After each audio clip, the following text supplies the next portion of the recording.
dare make fun of Brittany after all she's been through? I'm your number one fan. All you people care about is readers and making money off of her. She's a human! I'm also a man of heart and blood and soul. Heart and blood and soul. Heart and blood and soul. Born for you bastards! Heart and blood and soul. Heart and blood and soul. Heart and blood and soul. God, I love you. Hello and welcome to Devotee, the show where we talk to the creators we love about the stuff that they love. I'm Lucas Testro, and with me normally is Marion Blythe, but Marion's actually sick at the moment, so I'm on my own. Except, of course, I'm not really on my own because I'm joined, as always, by a very talented creator. And this episode, it's a writing triple threat. He made his name with long runs on comic book series such as Hellblazer, Lucifer, and the Unwritten, not to mention the X-Men, Fantastic Four, and Batman. He's the author of the 2014 hit novel The Girl with All the Gifts and the Felix Castor Exorcist Detective series. And this year he's taking his talents to the silver screen, adapting The Girl with All the Gifts into a movie starring Glenn Close, Gemma Arterton and Paddy Considine. A man so busy he will presumably write a whole novel while he's on the phone with me. It's Mike Carey. Welcome to Devotee, Mike. Thanks, Lucas. Thanks for having me. And thanks for that, for talking me up so much. That was impressive. No pressure. And now I say Mike, but of course, after a long and successful career under your name is Mike Carey, I see by the time now The Girl with All the Gifts has come out, you've become M.R. Carey for that book. Yes, and there's a strange story attached to that because my publishers, Little Brown Hachette, had decided that this would not be a Mike Carey book, that I should use sort of a pseudonym, a very, very transparent pseudonym to sort of drop a Chinese wall between the stuff I've been writing before and this novel to sort of get buyers, retailers, and reviewers, I guess, to a certain extent, to look at it with a fresh eye and not to see it in the light of the Castor novels, the Adam Blake stuff, and so on. That was the thought. So they said, we'll just do it by your initials, MJ Carey, fine. And the British proofs of The Girl with All the Gifts are by MJ Carey, not MR. But on the day that they came out, I got a series of increasingly panicked phone calls from my editors. They discovered that there was already an MJ Carey, and she writes bondage pornography. And she's very successful at it. She's got a lot of books out there. So my Goodreads page is linking directly from The Girl with All the Gifts to Danielle's Chains, Danielle's Dungeons, Danielle's Slaves. And of course, the title takes on a completely different set of connotations in the context of pornography. Well, look, hey, if she's got a big following, maybe you should have just gone with it and tapped into that. Yeah, maybe so. So at the last moment, we chose a different initial, and I said just dealer's choice, and they went with an R, which unfortunately makes it look as though the book was written by Mr. Carey. That's you've got a hard row to hoe with your name in marketing fronts, because when you Google Mike Carey, it's an American footballer of some sort who comes up so often. You have to battle through that to try to get to you. He's a referee, I think, a football referee. Yeah, and he's quite prolific online. Yeah, so we have to duke it out. So you and your Felix Castor character both come from Liverpool, as I understand, which Castor says in the novel Dead Man's Boots, although the image of the godforsaken north that persists down here in the smoke is a bit of a caricature, the mean streets I walked down would have been a damn sight meaner if I'd been walking down them with, say, a cello. What was it like growing up on those streets as a kid who wanted to write? Did you want to write as a kid? I always wanted to write. Well, I always wanted to tell stories. Stories were always a big, big part of my life. And I think, I think in some ways I had the perfect childhood. It was, from a material point of view, it was very deprived. We were very poor. My parents were both factory workers, and Liverpool in the 60s was a city whose industrial base was in terminal decline. The shipping industry and all of the sort of ancillary industries that had come with it was shifting elsewhere. There were bread factories and biscuit factories that had traditionally been based in Liverpool that were all ceasing to trade. So I don't know if you've seen the movie On the Waterfront. No. In which the dock workers queue up every day at the docks, hoping to be taken on to one ship or another, to unload one ship or another.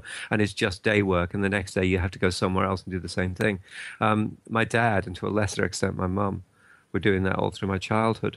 So it was it was definitely a hard scrabble kind of life, but it was a great place to sort of nurture my imagination. We kind of owned the city, we being the kids of the slum area where I grew up. The whole city was a playground to us. There were lots of these abandoned factories and empty houses, and we used to play in those. They were kind of adventure playgrounds for us. So it was a fascinating landscape, and it's a landscape that I'm still in a weird way nostalgic for, even though it was definitely a slum, and when it was finally torn down, that was a good decision. It sounds like a landscape not unlike what you describe in The Girl with All the Gifts, which is basically set in this post-apocalyptic setting. The world has fallen foul of a virus that essentially has turned the population into zombies. Yep. And so, there's this whole I guess the spine of the book is this journey out of a military base through what's left of the world, which it sounds kind of like that kind of environment you're describing there. Yeah, Liverpool was a little bit post-apocalyptic. We kind of didn't wait for the apocalypse. Or actually some of it was damaged from the previous apocalypse because Liverpool was heavily bombed during the Blitz. And whereas in the South, by the 60s, a lot of that damage had been restored, had been repaired. In Liverpool, every street had gaps in the houses where there had been a bomb strike. And then the rubble had never been cleared up. It was still just piled there. And people just lived on either side of it, and the rubble was a shortcut through to the next street. It's a strange place, but absolutely unique, very much itself. And I think I don't regret anything about my childhood. You have a very interesting take on why the post-apocalyptic genre appeals. Do you want to tell us about that? Yeah, I think life is getting harder. But I think there's two things that come together, really. I mean, I think people tell stories about the end of the world when the end of the world feels imminent, and it does now. It did in the 80s when we sort of thought that someone was going to push the red button at any moment and we'd all get blown up by atomic bombs. Right now, we've got climate change, we've got global warming, we've got the various economic meltdowns which threaten to destroy our civilization without a shot being fired. So I think partly we tell ourselves these stories in order to explore the worst that could happen. But I think the other thing is, it's kind of, as life gets harder, as life gets more pressured and more intense, there is something of the holiday feel about an apocalypse. If the world ends, there are so many things that worry you now that you'd never have to worry about again. You wouldn't have to turn up at work.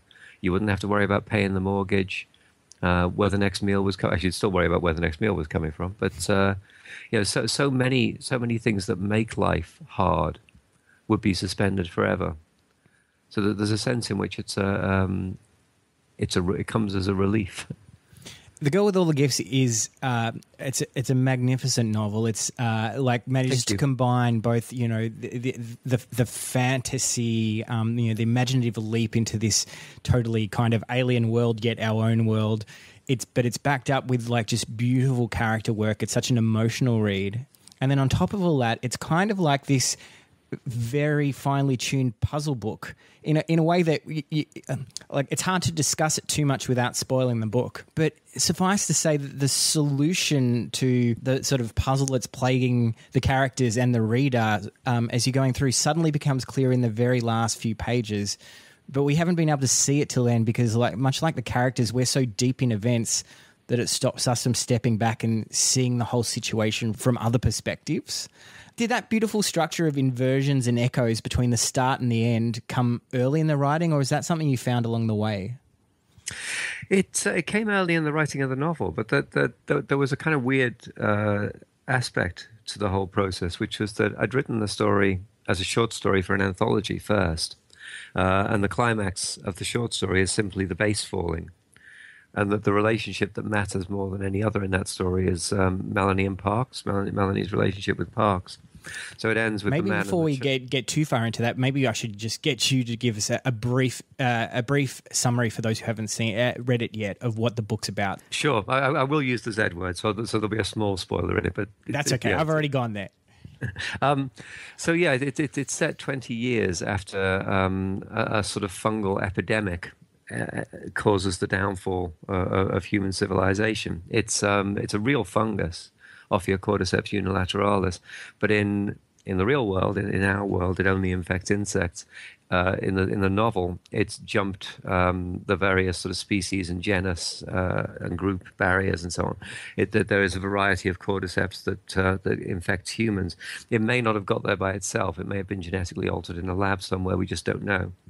But what cordyceps does, it's a neural hijacker. It's a parasite that takes over your nervous system, and then it uses you as the host to spread to new hosts. So you bite people. You're filled with an insatiable hunger. Your higher brain functions have shut down, so you don't know what you're doing anymore. You're just a brainless zombie. And you have this irresistible urge to bite other people, thereby spreading the fungus into their bloodstream through your saliva. But there are a group of children in the story who, although they're infected and although they have the hunger, they haven't become brainless automata. They're still normal kids. They're intelligent. They're affectionate. They're just absolutely normal, except that some of them are highly intelligent. Some of them are very much more intelligent than the human average. And they've been taken to an army base to be basically treated as test subjects, because it's possible that they have a partial immunity to the pathogen, to the fungus, and therefore it's possible that they hold the key to a cure. We meet the guy who runs the military side of the operation, Sergeant Parks, Eddie Parks. We meet Caroline Caldwell, who's the head scientist at the base, and Helen Justineau, who's a psychologist who works with Caldwell, but is kind of developing a dangerously close emotional relationship with some of the children. She starts to respond to them as people rather than as lab rats. And the base falls, and they go on the road, and it's about the decisions that they make. It's about Melanie, one of the little children from the base, discovering what she is and discovering what her place in the world is, and making some decisions about her future and ultimately about everybody else's future too. Great. So, sorry, I should have got that out first. That's interviewing 101. But so you were saying this idea of the kind of the echoes of start and the finish came out in the course of writing and adapting it from a short story. Yeah. So the end point in the short story in both versions, in all versions, including the movie, Melanie is obsessed with story. Miss Justineau, her favourite teacher, reads them stories in class, and a lot of the stories she reads are from a book called Tales the Muse Has Told, by Roger Zelazny Green, which is a book of retellings of Greek myth and Greek history. And in the short story, she's obsessed with the Trojan War, and she becomes convinced that the children are being protected from being sacrificed in the way that Iphigenia was sacrificed by her father Agamemnon to the goddess Artemis. So she constructs an explanation of her situation and the other kid's situation that comes straight out of story. In the novel, the story, we decided that actually that didn't fit so well to where we wanted to go. And so I at an early stage, I decided, well, it's probably Pandora. Probably the myth that she gets obsessed with should be Pandora's box. And that decision, in a way, triggered the idea for what for how the ending would finally go, for the decision that she would finally make, because we're talking about an extinction event, aren't we? We're talking about a situation in which 99.99999% of people are gone. The few who are left are living in a tiny beleaguered enclave on the sort of, they're just on the edge of dying out. Their daily struggle for survival is a precarious one, and the question is, who's going to inherit the world? What's going to happen to this world? How can they sort of reinstate civilization? And if they can't, what is the alternative to that? So, what's your process? Do you plan and outline much, or are you discovering it on the page as you go? I do quite detailed plans. Some of them ridiculously detailed. For the Castor novels, the plans would often run to like 20 or 30 pages of very sort of closely typed A4.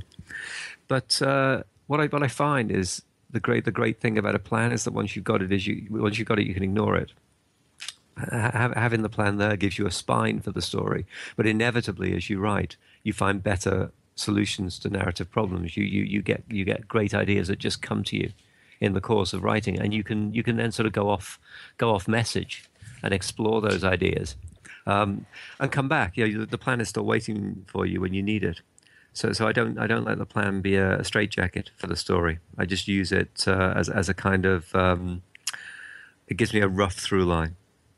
Does it take patience to write prose? Would that be a large quality you need as a prose writer? It can't be, because I don't have any. I'm the most impatient person in the world. I think I get really, really agitated if I have to wait for anything. And you know how in every family there's always somebody who's telling everybody else, "Look, it's nearly 8 o'clock. We've got to go."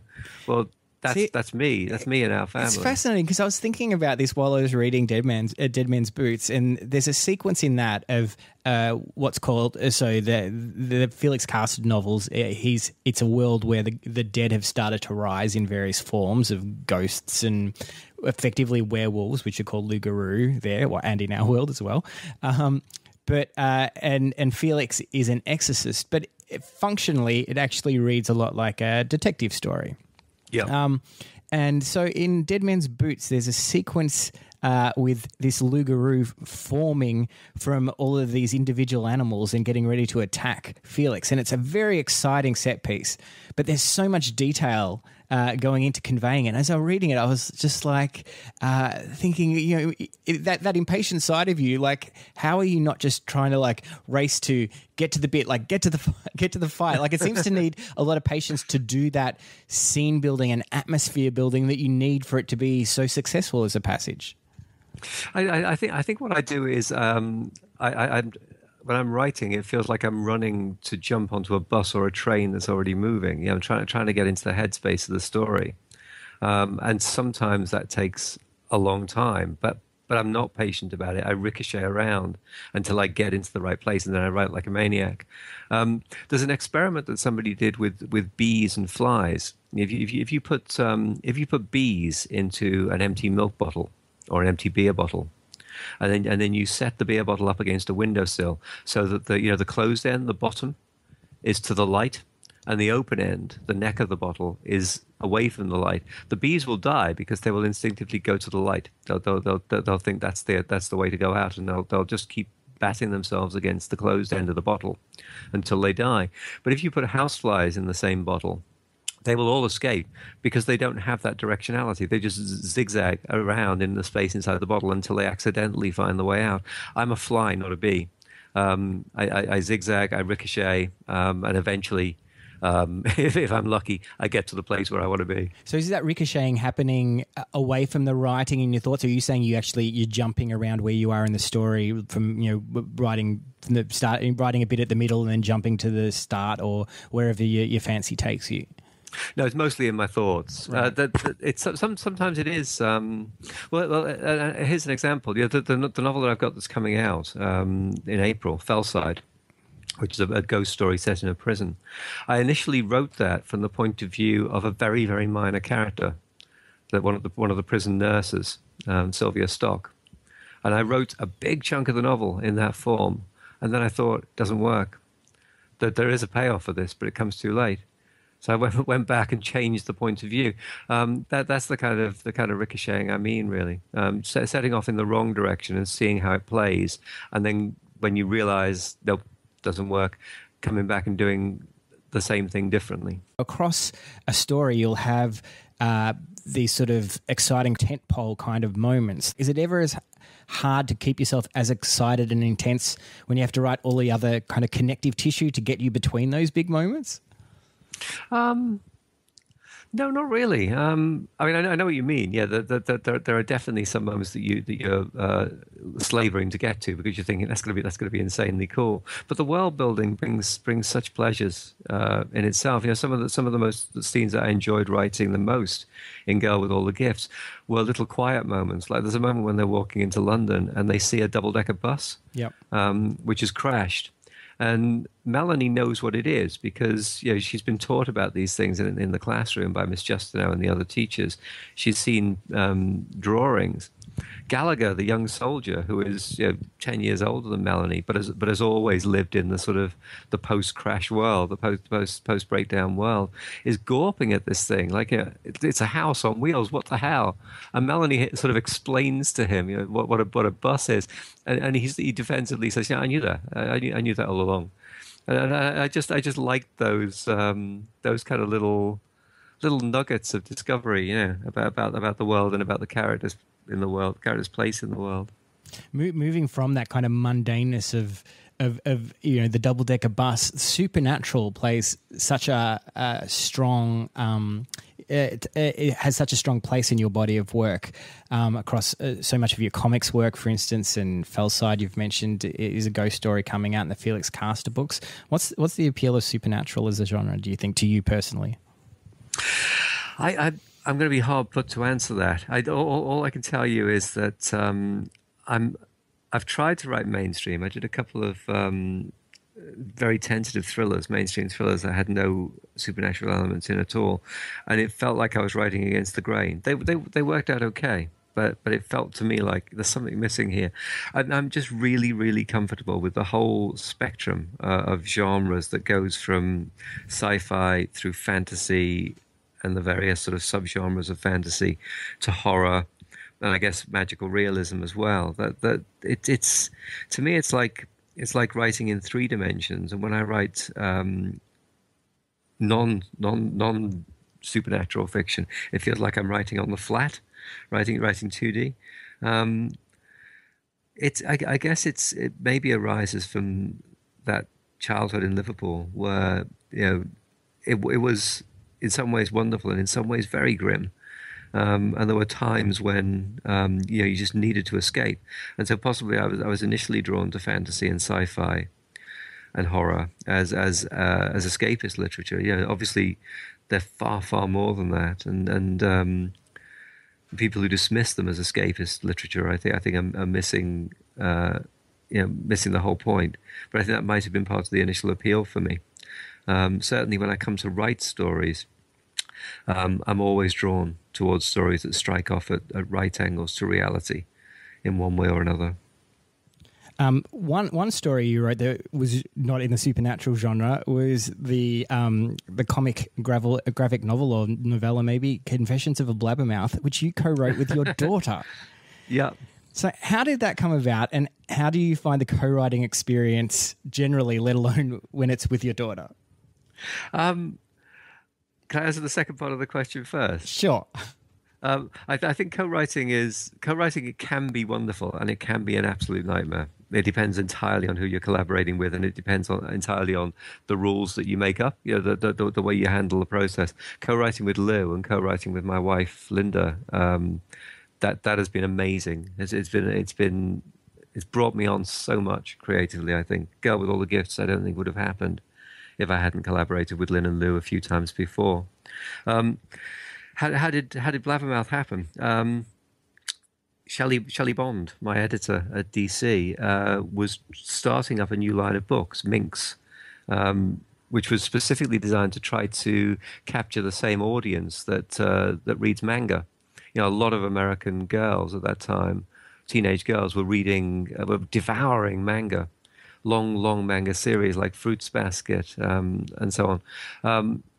DC were trying to sort of tap into that, so they created a line of books called Minx. And Shelley approached me, and it was her idea. She said, you've got a teenage daughter. You've got a daughter who's in that demographic.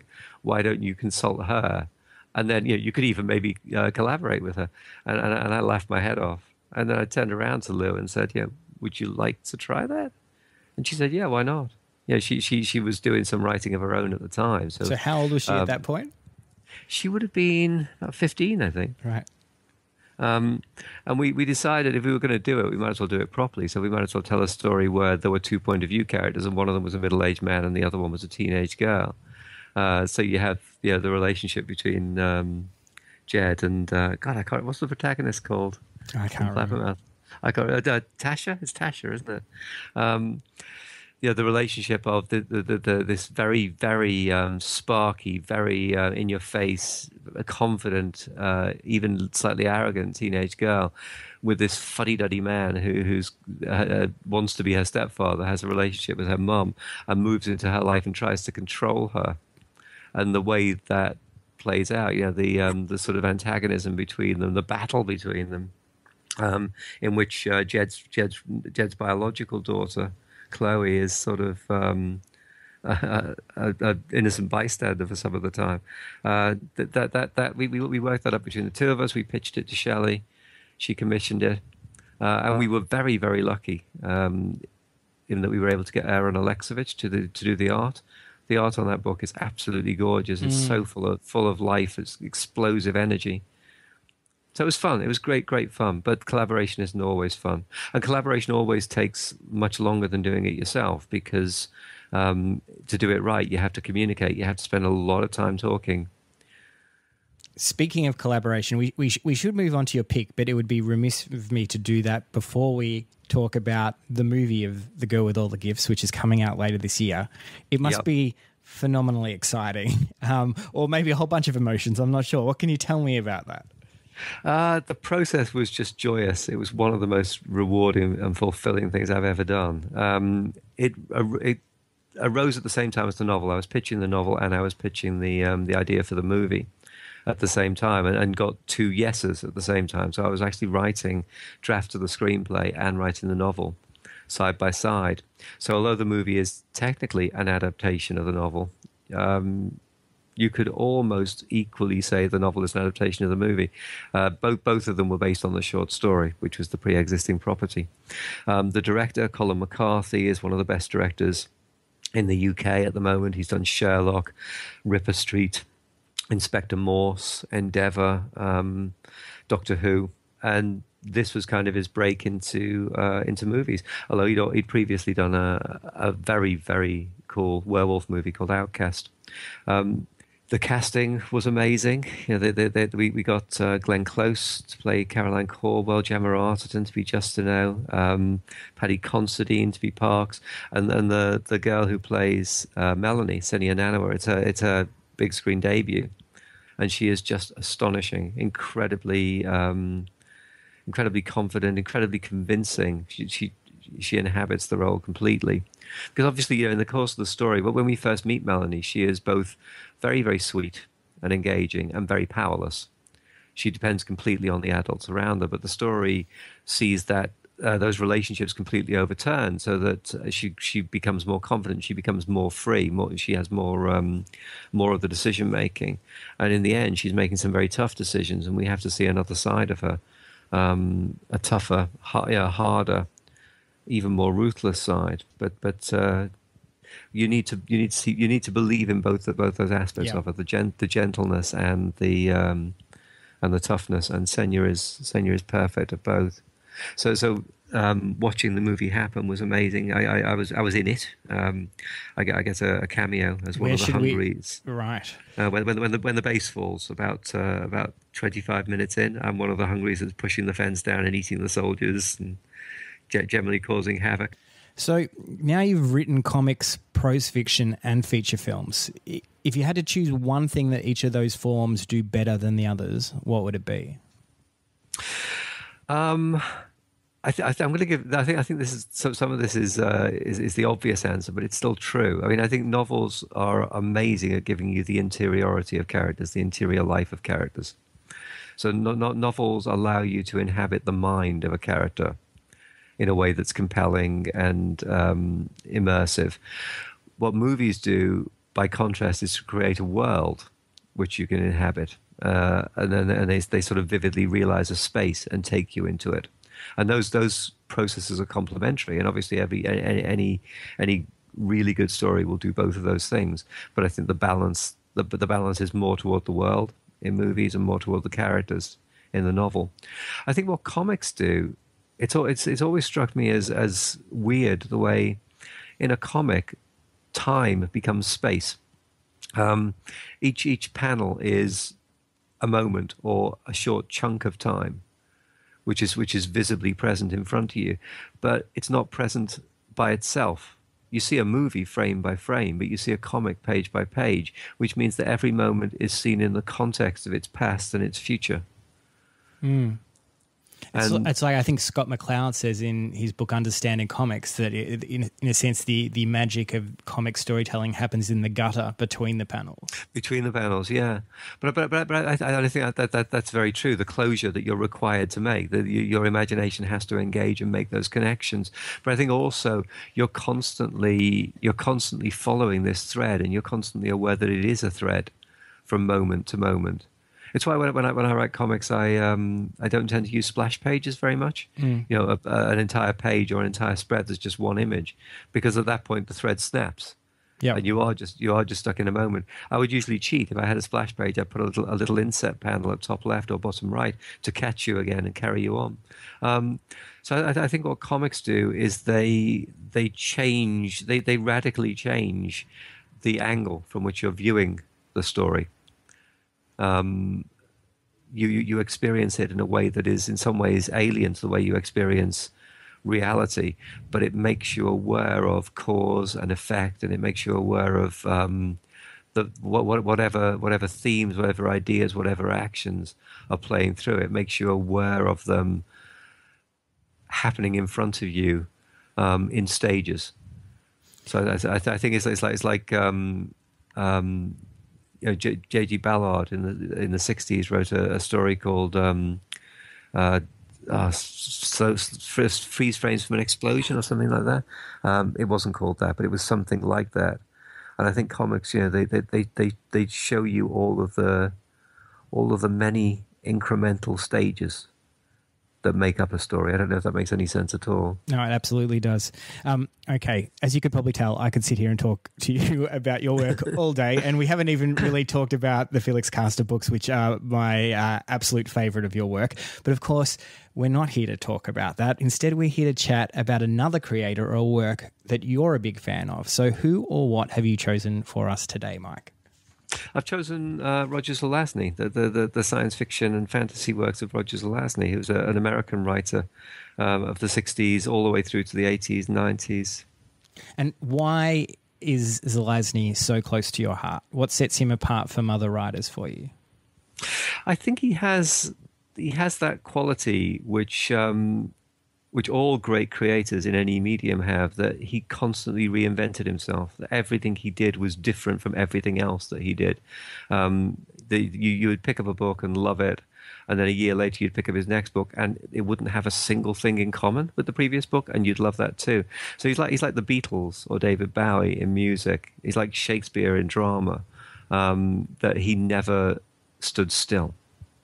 That's an amazing summary. I think we'll talk about this a bit later. About he's a bit hard to find on shelves these days. But next time they republish him, that sounds like an amazing pull quote to put on it. People might know him better for the fact that his Hugo Award-winning novel Lord of the Light is the source material for the fake movie that they pretend they're making in Argo and in the real events that Argo is based on.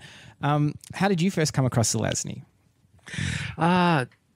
Okay, well, growing up in Liverpool, I couldn't afford to buy books. I know that sounds like a humble brag, but it's true. Books. This was before the netbook agreement collapsed, so books were luxury items. They were very expensive, and we didn't have much in the way of disposable income. So I was exposed to books through libraries. I was a member of Spellow Lane Library, which is a mile from my house in one direction, mile and a half, and Everett Avenue Library, which is a mile and a half away in the other direction. And every week I would get 4 books from one library and 4 books from the other, and kind of worked my way through them. And the first Zelazny I ever picked up was not Lord of Light and not even Nine Princes in Amber, but a work called Jack of Shadows, which it has been called a very minor Zelazny, but I think it's an absolute masterpiece, and it blew me away. I would have been a little bit older than the age you were just talking about. I would have been in my mid-teens. So I picked this book up. It's about a world where a world that has stopped rotating, so that there's a day side and a night side, which normally would kind of mean that the people on the day side would burn to death and the people on the night side would freeze. But there are various kind of spells in place to stop that from happening. There's a thing called the shield, which is maintained by several mages at a time. And on the night side, there's magic. And Jack is a thief who uses magic to carry out thefts. But at a certain point, he falls foul of the authorities, and they execute him. And he comes back to life because reincarnation is also a thing in this world. And he decides he's going to get his own back on the people who killed him. So he needs a magical artifact, Colwinia, the key that was lost. And he goes in search of this magical artifact, which sounds like every other fantasy story you've ever read, doesn't it? The quest for a magical artifact, it's kind of like it's a staple. But the way he does it, he goes to the day side and he uses a supercomputer, because on the day side they don't have magic, they have technology. They don't even believe in magic. And he enters a whole bunch of data into this room-sized supercomputer, because it's a 1960s story. Actually, it might have been early 70s.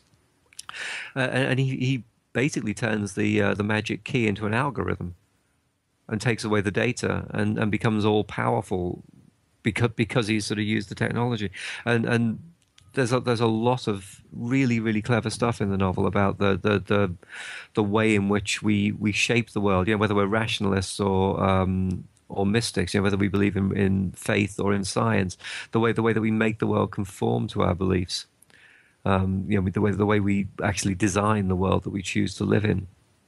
I thought it was a brilliant book, and I immediately became addicted to his writing. I read, preparing for this, 9 Princes in Amber, Road Marks, and The Doors of His Face, The Lamps of His Mouth, one of Zelazny's short stories, and a couple others in that same collection.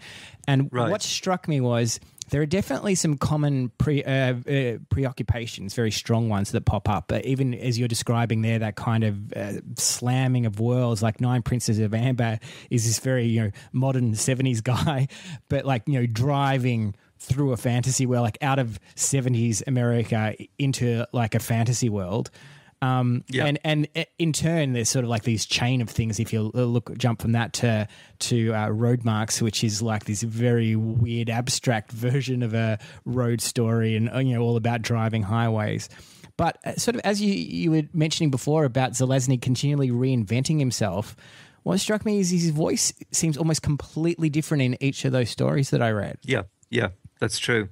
He finds incredibly bold, insanely ambitious narrative solutions in each story. You can sort of almost see him asking, what's the best angle to see this world from? In fact, 9 Princes of Amber, when you say that, it feels like his voice constantly it's all over the map. It changes throughout the story. It moves from like this high fantasy of like thee and thy, and then the next minute it's like a groovy college counselor talking directly to the audience. It's full of very sort of 70s dialogue, words like dig and references to getting high. And then he'll like flip it and speak very directly to the audience in a way that he hasn't before. And suddenly then it will shift and seem like it's written from far in the future of these events. And then next minute it seems back. It's like that it's constantly shifting within the story itself.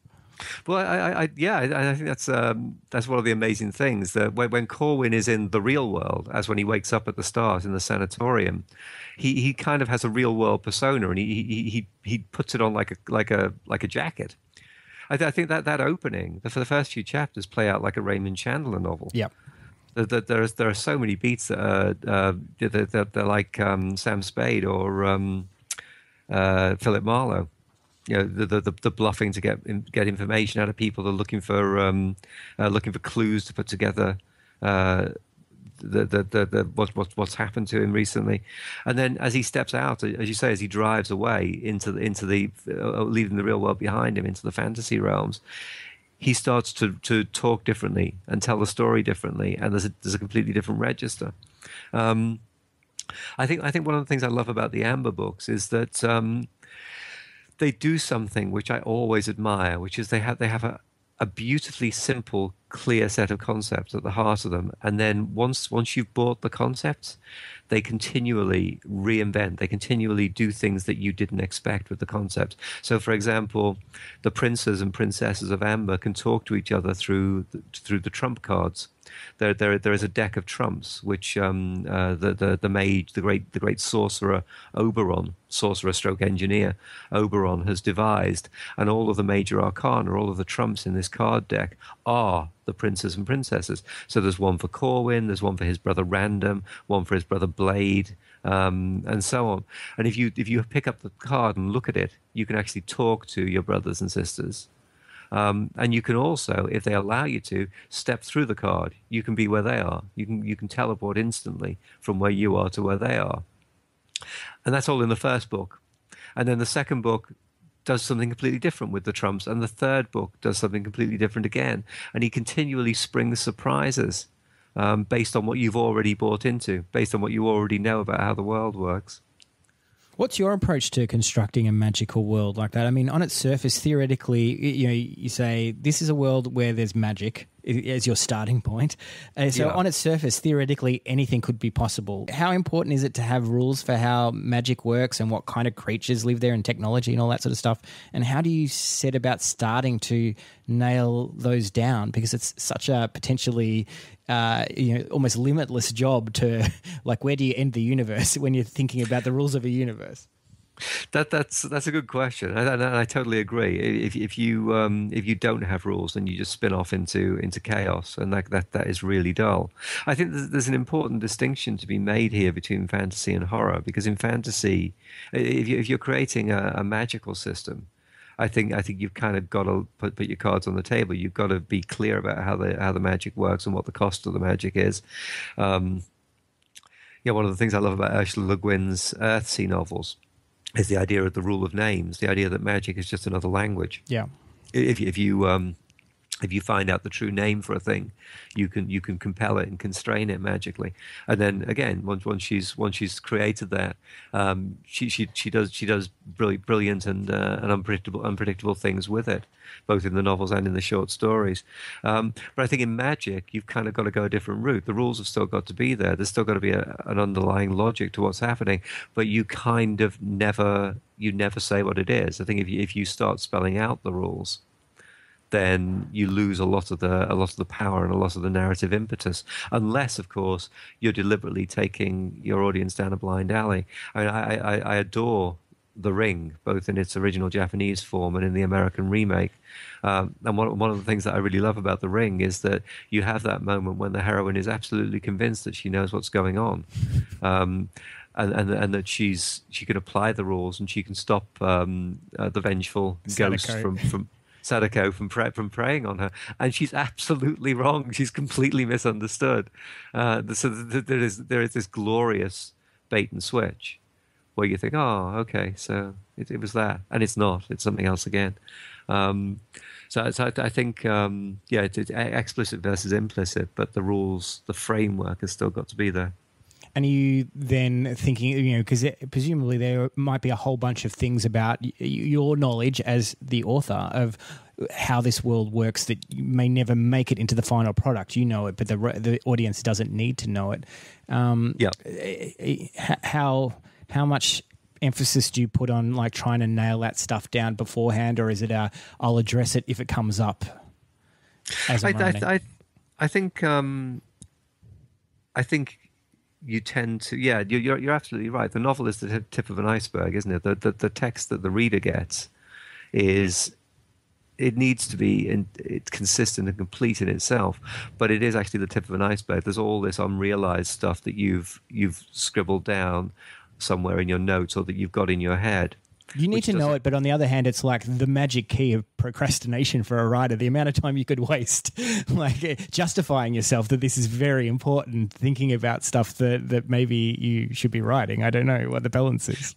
Well, and of course, there's definitely a sense that less is more. Yeah, there are some really awful fantasy novels out there where the world building, where the creating the infrastructure was obviously incredibly fulfilling for the writer, but it bores the arse off the reader. It's the people who start their books with 20 pages of maps and end them with glossaries of this is how the Elvish people talk. Tolkien has a lot to answer for in that respect. Yeah, I feel like that in novels or films or whatever it is, to really the secret to engaging the audience relies in opening up a gap for them to move into the story rather than sitting entirely passively just receiving piece of information after information.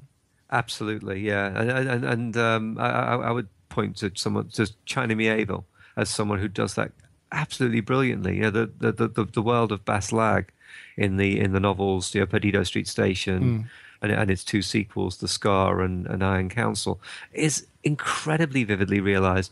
But you're left with hundreds of questions about how things work, how the governance of the city works, and how the various magical systems interact with each other. And he doesn't bother telling you because it doesn't matter. You can come up with your own answers to those things. I mean, obviously he knows, but he doesn't care whether you come to the same conclusions as he does.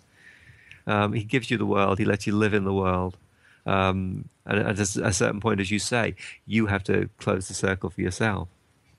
You get the impression, moving back to Zelazny, that he must have had a fiercely active mind. I mean, within the stories, as you say, he's moving around, but the actual structures of the narratives themselves can be so experimental. I mean, Roadmarks is this non-linear book separated into two streams of chapters that are all labeled either 1 or 2, and apparently he just threw all the chapter 2 cards in the air and arranged them accordingly. And then just the comparison of there's a sequence in Roadmarks, for instance, of where there's an action scene that he describes almost like move for move, the smallest move of the two combatants, like hands, arms, everything is described in a way that for me doesn't quite work. I guess it's moving maybe back to what I was talking about before, like telling me too much as a reader and not giving me that space to move in.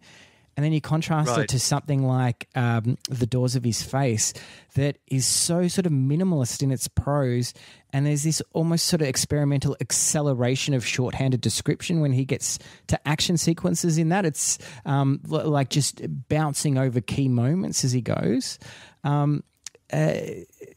He is obviously really interested in modes of perception, isn't he? There's another story in that same collection called The Great Slow Kings. Right. Where you have these ancient beings on a planet, and they're kind of like the last two of their kind, and they're immortal or functionally immortal. You know, they live for literally billions of years, and they're playing a sort of chess game or some equivalent. You know, they're playing a game of strategy with themselves while a humanoid race rises up around them, and the humanoids live for like 40, 50, 60, 70 years, which to these guys is a snap of the fingers, a second. So they're aware of all this stuff happening, and eventually they're found and killed by the humans, whose lives to them are just sort of mayfly brief. And you're constantly sort of lurching between the two perspectives, the incredibly slow and the subliminally fast. It's interesting. It sounds thematically kind of similar to another story I read in that collection called, I think, The Collector, that's about a guy coming to collect a sentient rock and having the conversation with the rock that he wants to take back for his collection. And they have a process of their life where they slowly accrete atoms over, decades, and then have a thing I think called the deepling, where clearly it's going to be something quite catastrophic happens that is glorious for them. And it's that same kind of contrast of scales of life and time, I guess. And in Lord of Light, 30 years before the movie Memento, Zelazny tells the story backwards. Starts at the end, moves backwards. Each chapter is a sort of tableau a few years before the previous chapter, and manages to still find something new to discover and to reveal in each chapter. Of course, you're no astonishing book. You're no stranger to experimentation either. But you did famously a choose your own adventure style issue of your comic series, The Unwritten. How did that come about? We had this character in the Unwritten. I mean, the Unwritten is a story about stories. The main character, Tom, may or may not be a fictional character in somebody else's story, although he sort of goes to great lengths to prove that he isn't. And he meets a woman named Lizzie Hexam, who may be a character from the Dickens novel Bleak House, although she's living in the modern world, has a modern idiom. Has sort of life in a context, and we teased that for about a year and a half. Who is Lizzie, and where did she come from? And then we decided when we wrote her origin that we would just that we would not collapse the waveform, that we would allow the cat in the box to still be alive and dead.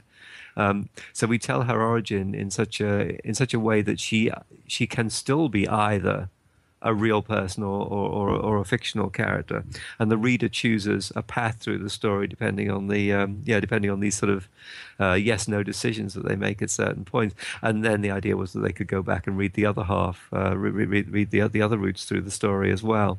But yeah, the idea was to keep all of these creative possibilities open. It was wonderful. It's a wonderful issue. The one thing that I would say is common across all of Zelazny's work, for all of its experimentation and its sort of agile play, is this wry dialogue that you were talking about before that is feels a little like something you might discover in Chandler. And it's not unlike your dialogue, particularly in the Felix Castor novels. And it was interesting coming to Zelazny because I'd always assumed that Chandler and his peers were a direct influence for Felix, since he does fill that same function of a detective. But is it actually more through Zelazny that influence is coming to you?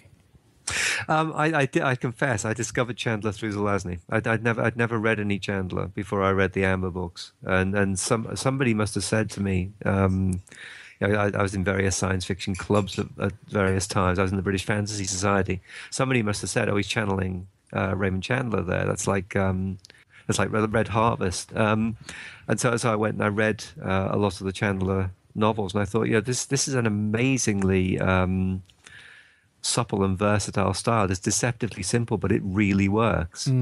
And of course, it can be applied to almost any genre. He used it for crime fiction, but you can take it, you can export it to other contexts. So when I came to write the Castor novels, I decided, he's a Chandler-esque detective, really. Even though he's an exorcist, he's still doing what a detective in Chandler does. He's walking the mean streets. He's trying to maintain some kind of integrity in a world that's where everybody else seems to be compromised in one way or another. It's noir. I'm writing noir, and Chandler does it better than anyone. So I was channeling Chandler, but I came to Chandler through Zelazny. So we should start to wrap up, but as I was saying back at the start of us discussing Zelazny, he was one of the big two writers the kids in my school obsessed about around about 1985 as they were moving on from those Steve Jackson Choose Your Own Adventure sort of Dungeons and Dragons type books. But when I went back to read up for this episode, I was surprised to find there wasn't much Zelazny at all on bookstore or even library shelves anymore. So how do you think such a respected writer, and a relatively recent one at that, goes out of style? Yeah, I can't answer that. It's fascinating, isn't it? I think maybe there's a sense in which the idea of the Kuhnian revolution. No, tell me about that. Thomas Kuhn, I think his name was. He was a physicist, and he came up with this idea that physics does not progress. There's a kind of romantic version of science in which everybody stands on the shoulders of the giants who preceded them, and there's an orderly growth, an orderly succession. Everybody adds a little bit to the common corpus of knowledge. And Kuhn said, it doesn't work like that, actually. What happens is a great mind creates a paradigm, like Isaac Newton comes along and creates a paradigm. And for decades or centuries, everybody follows that paradigm. Then another great mind comes along, Einstein, and says, all that stuff is wrong, and creates a new paradigm, and everybody falls into that.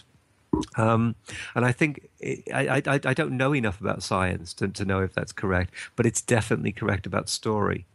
Powerful writers, not necessarily commercially successful, but critically successful and sort of widely read by other writers, they cast an enormous shadow. They create a template for storytelling, and people, unconsciously or consciously, other writers will follow that template. And I think there's a sense in which that process can lead to other writers, contemporaries of these sort of these revolutionaries, being temporarily neglected, being sort of being thrown into an outer darkness, because everybody's following a different through line. There were other writers who were Zelazny's peers, Zelazny's contemporaries, who perhaps had more immediate influence on the genre, and therefore had their imitators. And Zelazny possibly was neglected because of that. I mean, he was colossally successful from 1960 through to 1980, well, from the mid 60s through to the 80s. He had all those Hugo Awards, those Nebula Awards, and so on. But he carried on living for a long time after that, and he carried on writing. And I think his later writings were already falling into obscurity. You know, they didn't have that same punch, that same impetus behind them. He did a lot of collaborations late in life that sold very modestly. He also did, when his creative powers were kind of beginning to fade, when he was a much older man, he wrote 5 more Amber books. You know, there was the original sequence of 5, which I think are astonishing, and then there were 5 more that were only okay. So I think maybe like Wordsworth, he outlived the moment of his greatest fame and influence. But he's been rediscovered now in the Fantasy Masterworks series from Galanx. They're reprinting a lot of his work. I think there's a new edition of Jack of Shadows that's about to come out. The Amber books are back in print. Lord of Light is definitely still in print. Look, I don't want to presume too much about your own motivations, but I feel like one common driver for many creative people is that notion of a legacy, of wanting to create something that will go out into the wider world and affect people in a way that it ensures that it lives beyond the author's life. So is there any part of you that sort of feels anxious at the consequences for yourself as a writer, in the fact that a writer like Zelazny could fall almost out of print like that? Yeah, it makes you sad. It does make you sad. It's a memento mori. I mean, obviously, as you say, you write in order to be read. There's no greater reward than having your stories be picked up and be read by other people and enjoyed by other people, and having that sense that you've become part of their interior landscape. That is so insanely cool. It's a thrilling thing, and the success of Girl with All the Gifts. Which is so much greater than anything else that I've ever written. As in terms of sales and in terms of the reader response, the strength of the reader response. I just feel at the moment I feel joyously happy and fulfilled in what I do.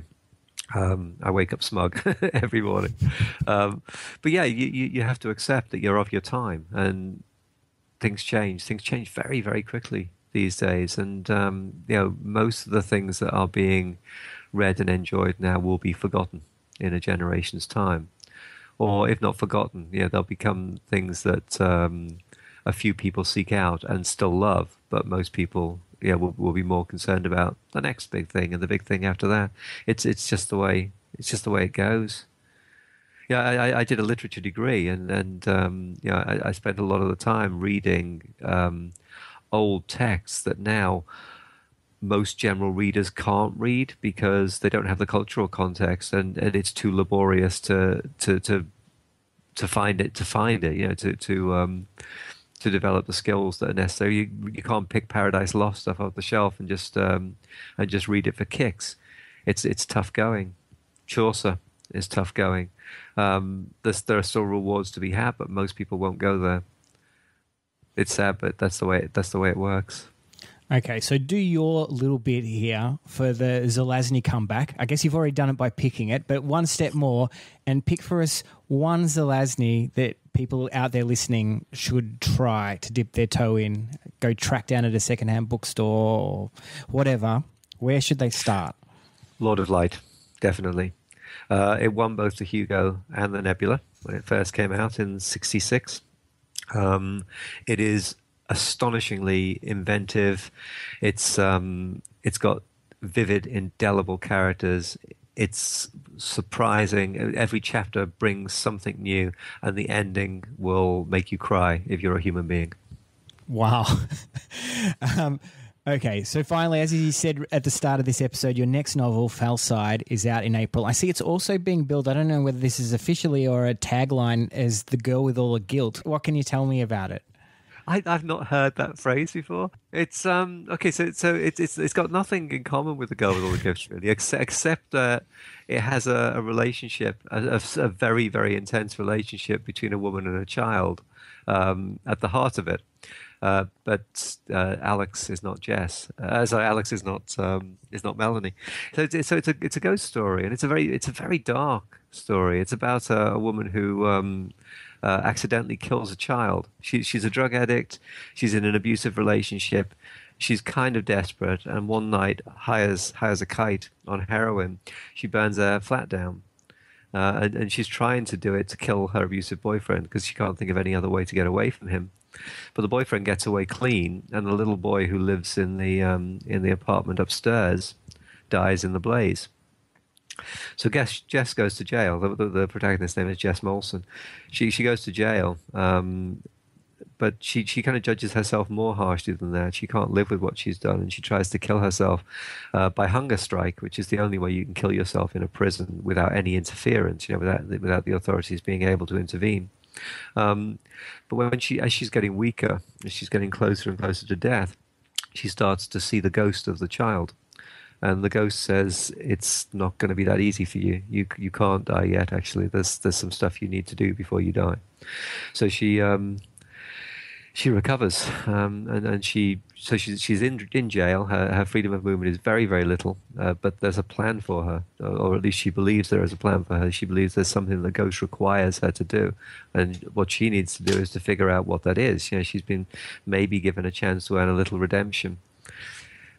That's the sort of the engine that drives the story. But she also meets the woman who runs all the rackets in the prison, Harriet Grace, and there is a strong and immediate dislike between the two of them. So there's a duel, really,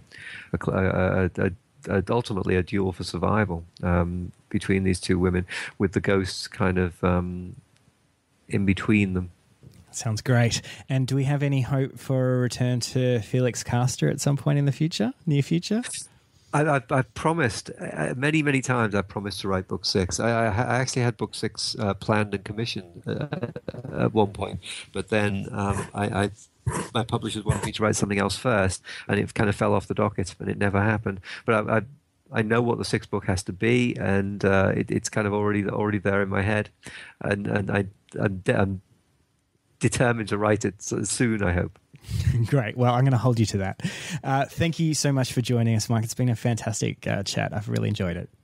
Thanks, Lucas. Thanks for having me. So is there anything else you want to coming out that you want to plug? Well, the movie of Girl with All the Gifts will hopefully be out before the end of this year, if all goes well. It's in post-production now, and it's looking fabulous.